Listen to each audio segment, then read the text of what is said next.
இதுக்கு பார்த்தீங்கன்னா, வெள்ளை சுண்டல் எடுத்து ஒரு 5 மணி நேரம் நல்லா ஊற போட்டு எடுத்து வச்சுருக்கிறேங்க.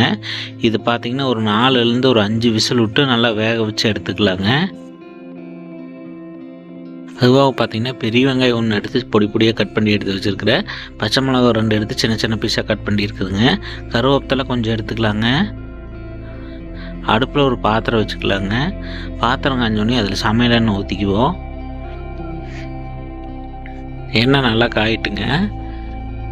எண்ணெய் காஞ்சோடனே அதில் பார்த்தீங்கன்னா, கடுகு ஒரு 1/4 டேபிள் ஸ்பூன் ஆட் பண்ணிக்கலாங்க.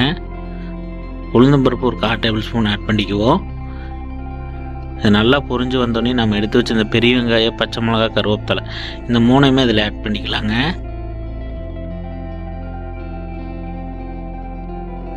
ஆட் பண்ணிவிட்டு இது நல்லா பச்சை வாசம் போகிற அளவுக்கு நல்லா வதக்கி விட்டுக்குவோம்.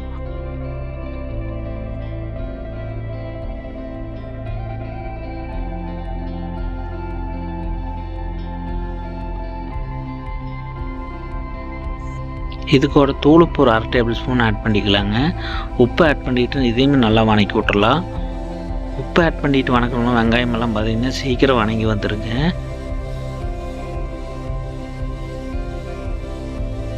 வெங்காயம் ஓரளவுக்கு நல்லா வதங்கி வந்தோம். நம்ம எடுத்து வச்சுருந்த சுண்டலை இதில் ஆட் பண்ணிக்கலாங்க. சுண்டலை ஆட் பண்ணிவிட்டு இதிலேயே நல்லா வதக்கி விட்டுக்கலாம்.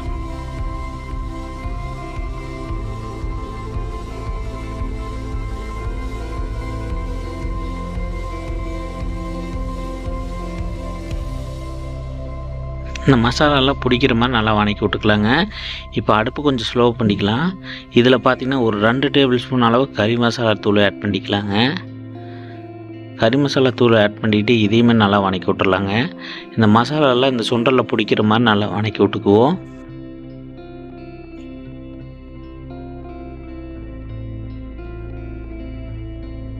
இது தண்ணியில் எதுவும் ஊற்ற வேண்டியது இல்லைங்க. இந்த எண்ணெயிலே நல்லா வதக்கி விட்டுக்கலாங்க. இது ஒரு மூடி போட்டு ஒரு 5 நிமிஷம் நல்லா வேக விட்டுறலாம். இந்த மசாலாவோட பச்சை வாசமெல்லாம் போகணும். அதனால் ஒரு 5 நிமிஷம் நல்லா வேக விட்டுறலாங்க. இப்போ பார்த்திங்கன்னா ஒரு 5 நிமிஷம் ஆயிடுச்சு. எடுத்து மறுபடியும் நல்லா கலரி விட்டுறலாம். இப்போ அடுப்பு கொஞ்சம் ஸ்லோ பண்ணிடலாங்க. இப்போ பார்த்திங்கன்னா ஒரு 1/2 மூடி தேங்காய் திருகி எடுத்து வச்சுருக்கிறோம். இதையும் இதில் ஆட் பண்ணிக்கலாங்க. ஆட் பண்ணிவிட்டு இதையும் நல்லா கலரி விட்டுறலாம். இந்த தேங்காயெல்லாம் பார்த்திங்கன்னா இந்த சுண்டல் நல்லா பிடிச்சி வர்ற மாதிரி நல்லா கலரி விட்டுறலாங்க.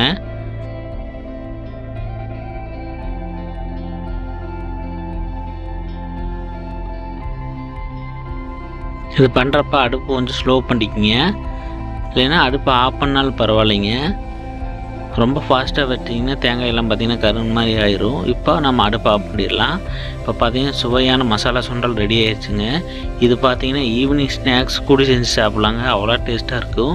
குழந்தைகளுக்கு செஞ்சு கொடுத்தீங்கன்னா விரும்பி சாப்பிடுவாங்க. குழந்தையிலேருந்து பெரியவங்க வரைக்கும் இந்த மாதிரி செஞ்சு கொடுத்தீங்கன்னா ரொம்ப விரும்பி சாப்பிடுவாங்க. ஒரு டைம் இந்த மாதிரி செஞ்சு சாப்பிட்டு பாருங்கள். ரொம்ப டேஸ்ட்டாக இருக்கும்.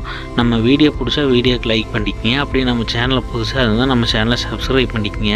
அடுத்து ஒரு நல்ல வீடியோவில் பார்க்கலாங்க.